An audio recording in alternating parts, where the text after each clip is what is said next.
उत्तर प्रदेश के एक शहर के बाहरी इलाके में स्थित एक पुराना और वीरान हॉस्पिटल। आधी रात का तेज बारिश और बिजली कड़कने की आवाजें। पुराने शहर के लोग ब्लैक शैडो हॉस्पिटल का नाम सुनते ही डर से कांप उठते थे। कोई नहीं जानता था कि वहां कौन कौन से हादसे हुए हैं। कई सालों से बंद पड़े इस हॉस्पिटल में कोई भी कदम रखने की हिम्मत नहीं करता। लेकिन रात के अंधेरे में 4 मेडिकल स्टूडेंट्स निहारिका, समीर, रोहन और प्रियंका एक चैलेंज के लिए वहां पहुंचे। उन्हें यकीन नहीं था कि भूत प्रेत जैसी चीजें होती भी हैं। हॉस्पिटल के दरवाजे पर लगी जंग लगी चेन और ताले को तोड़कर वे अंदर दाखिल हुए। भीतर का नजारा दिल दहलाने वाला था। चारों ओर खून के धब्बे, दीवारों पर अजीब अजीब पेंटिंग्स और फर्श पर टूटे कांच बिखरे पड़े थे। अचानक एक पुरानी व्हीलचेयर अपने आप हिलने लगी। कोई मजाक कर रहा है, निहारिका बोली, लेकिन बाकी तीनों को उसकी बात पर यकीन नहीं हुआ। जब वे तीसरे फ्लोर पर पहुंचे तो अचानक निहारिका को लगा कि किसी ने उसकी गर्दन पर हल्का सा हाथ रखा। उसने मुड़कर देखा, लेकिन कोई नहीं था। यह जगह ठीक नहीं है, प्रियंका ने धीरे से कहा। रोहन ने मजाक उड़ाते हुए कहा, डरपोक मत बनो, आगे बढ़ते हैं। लेकिन जैसे ही वे ऑपरेशन थिएटर के पास पहुंचे, वहां एक दरवाजा जोर से बंद हुआ। उस कमरे के भीतर चारों ने देखा कि एक बड़ा सा ऑपरेशन टेबल था जिस पर खून के ताजे धब्बे थे। निहारिका ने जमीन पर एक फाइल देखी। फाइल खोलते ही उसमें लिखा था, यहां जो भी आता है वो वापस नहीं लौटता। ये जगह उनकी है। उनकी? समीर ने घबराकर पूछा। तभी अचानक कमरे की सभी लाइट्स अपने आप बंद हो गईं। चारों अंधेरे में चिल्लाने लगे। जब लाइट्स वापस आईं तो उनके सामने एक अजीब सी आकृति खड़ी थी। उसकी आंखें लाल थीं और उसके लंबे नाखूनों पर खून लगा था। भागो, प्रियंका ने चिल्लाया, लेकिन दरवाजा अपने आप लॉक हो गया। उस आकृति ने धीरे धीरे चलना शुरू किया और कहा, तुम सब यहां मरने आए हो। किसी तरह समीर ने खिड़की तोड़ी और वे सभी दूसरी मंजिल तक कूद गए। लेकिन हॉस्पिटल के हर कोने में वही रूह दिख रही थी। तुम यहां से बच नहीं सकते, रूह ने कहा। जैसे तैसे चारों मुख्य दरवाजे की ओर भागे। लेकिन जब उन्होंने बाहर की ओर देखा तो पाया कि वे उसी ऑपरेशन थिएटर में वापस पहुंच गए हैं। हॉस्पिटल से बाहर निकलने का हर रास्ता बंद हो चुका था। रूह ने उन चारों को घेर लिया। उसकी डरावनी हंसी ने उनकी आत्मा तक को कंपा दिया। तुम लोग यहां क्यों आए? रूह ने पूछा। हम सिर्फ देखने आए थे, रोहन ने कांपते हुए कहा। तो अब देखो, यहां का अंधेरा तुम्हें हमेशा के लिए अपने पास रखेगा। अचानक चारों ने महसूस किया कि उनके शरीर बेजान हो रहे हैं। उनके चिल्लाने की आवाजें हॉस्पिटल की दीवारों में गूंज गईं। रात खत्म होने तक ब्लैक शैडो हॉस्पिटल के गेट पर सिर्फ 4 खून से लथपथ स्टेथोस्कोप पड़े मिले। 4 और लोग, आर्यन, समीरा, करण और मीना, इस हॉस्पिटल की सच्चाई जानने के लिए वहां आए थे। उन्हें पहले ग्रुप के लापता होने की खबर मिली थी। वे खुद को बहादुर समझते थे, लेकिन यह जगह किसी की भी हिम्मत तोड़ सकती थी। जैसे ही वे पहली मंजिल पर पहुंचे, उन्हें एक बंद कमरा मिला। दरवाजे पर खून से लिखा था, यहां मत आओ। लेकिन उनकी जिज्ञासा ने उन्हें रोकने नहीं दिया। दरवाजा खोलते ही उन्हें एक मरीज मिला। वह बिना हिले डुले बेड पर लेटा हुआ था। उसकी आंखें खुली थीं, लेकिन ऐसा लग रहा था कि वह जिंदा नहीं है। यह कौन हो सकता है? आर्यन ने पूछा। समीरा ने उसके हाथ पर लिखा देखा, मुझे यहां से बाहर निकालो। जैसे ही उन्होंने मरीज को छूने की कोशिश की, कमरे में रखी सारी चीजें अपने आप गिरने लगी। मरीज अचानक हंसने लगा। उसकी हंसी इतनी तेज थी कि उनके कानों में दर्द होने लगा। वह हंसते हंसते बोला, तुम लोग अब नहीं बचोगे। मेरी जगह अब तुम सब लोग यहां रहोगे। डरकर चारों कमरे से बाहर भागे। लेकिन हर बार जब वे किसी नए कमरे में जाते तो वही मरीज वहां पहले से होता। यह हो क्या रहा है? मीना ने डरते हुए पूछा। हमें यहां से तुरंत निकलना होगा, करण चिल्लाया। उनमें से एक, आर्यन ने हिम्मत करके मरीज से फिर से बात करने की कोशिश की। तुम कौन हो? मरीज ने धीरे धीरे कहा, मैं वही हूं जो इस हॉस्पिटल में आखिरी जिंदा इंसान था। तुम लोग भी अब यही बनने वाले हो। जैसे ही वे हॉस्पिटल से बाहर जाने के लिए दौड़े, एक एक करके उनके चारों ओर अंधेरा छाने लगा। अब हर जगह से अजीब अजीब आवाजें आ रही थीं। किसी ने उनके पीछे से विस्पर्ड किया, तुम यहां क्यों आए? मीना ने डर कर कहा, हमें माफ कर दो, हमें यहां से जाने दो। उस आवाज ने जवाब दिया, तुम्हें माफी नहीं मिलेगी, ये जगह तुम्हारी रूह को खा जाएगी।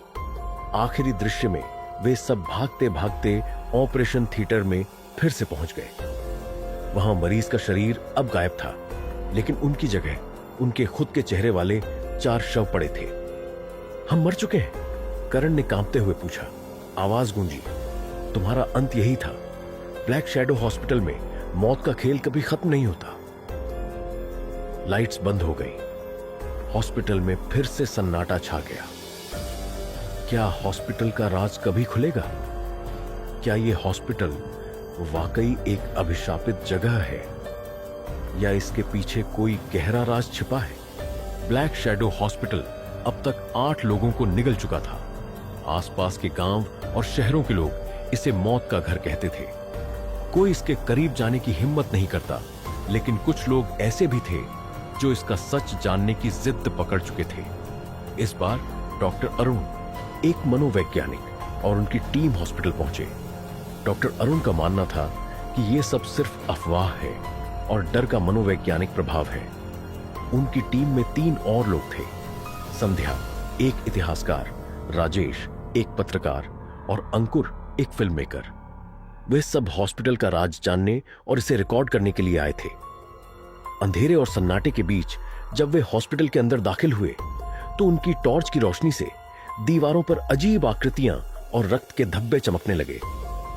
संध्या ने कहा, यह जगह सच में भूतियां लगती है, लेकिन हो सकता है यह सब पुराने हादसों के निशान हो।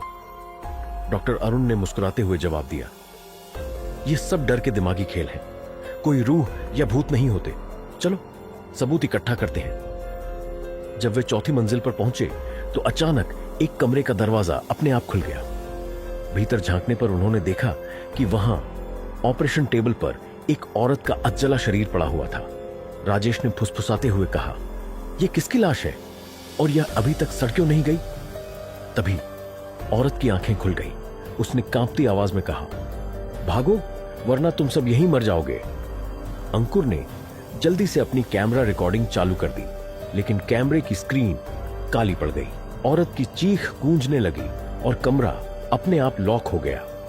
टीम ने जब कमरे से भागने की कोशिश की तो हर बार वे उसी कमरे में लौट आते। डॉक्टर अरुण को समझ नहीं आया कि यह कैसे हो रहा है। यह दिमागी खेल नहीं हो सकता, यह कुछ और है, उन्होंने पहली बार डरते हुए कहा। तभी दीवार पर खून से लिखा दिखा, तुम सब ने मेरी शांति भंग की है, अब तुम्हें इसकी सजा मिलेगी। संध्या ने उस पर ध्यान दिया और बोली, शायद यह हॉस्पिटल का इतिहास है, हमें समझना होगा कि यहां क्या हुआ था।